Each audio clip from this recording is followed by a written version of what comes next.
Assalomu alaykum hurmatli kitobxonlar. Mana bugun tumanimizdagi Abdulla Aripov nomidagi kutubxonaga tashrif buyurdik. Mana shu kutubxonada doimiy ravishda kitobxonlarning yig'ilishi bo'lib o'tadi. Kitob mutolaalar bo'ladi, she'rxonlik bo'ladi. Men ham keksa bo'lishimga qaramasdan mana shu kutubxonaga azaman kitoblarni olib o'qib turaman.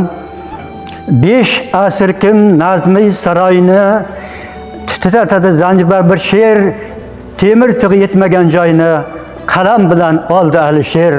Faqat ojiz qalamim menim, O'zbekiston vatanim menim. Assalomu alaykum aziz kitobxonlar. Men o'qigan bu O'tkir Hoshimovning tushda ketgan romani bo'lib, bu asarda juda ham bir oldingi davrning Sovet davrining urushlari, Afg'on urushi, mashaqqatlari, qiyinchiliklari, talabalarning qiyinchiliklari berib o'tilgan. Mening sevimli iqtibosim, insoniyat uchun eng buyuk bo'lgan ne'mat bu tinchlik hisoblanadi. Aziz kitobxonlar, men sizlarni bu challenjga taklif qilaman. Siz ham o'qigan asarlaringizni biz bilan bo'lishing. Aziz kitobsevar tengdoshlar, sizlarga bugun Ivan Turgenevning Otalar va bolalar asarini o'qishingizni tavsiya qilaman.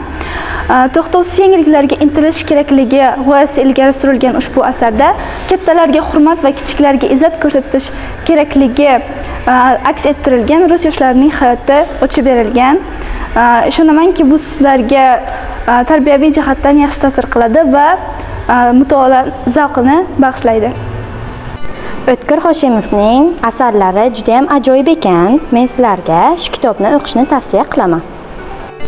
Aziz kitobxonlar, qo'limda turgan ushbu kitob Jaloliddin Rumiyning masnaviy asaridir. Buni barcha yoshdagi o'quvchilarga o'qishni tavsiya qilaman. Bu o'quvchiga tafakkurni kengaytirishiga va zavq-shavq berishiga yanada turtki bo'la oladi. Buni eng o'zim o'qib o'rganadigan asarlarimdan biri bo'ladi. Sizlarga ham o'qishni tavsiya etaman.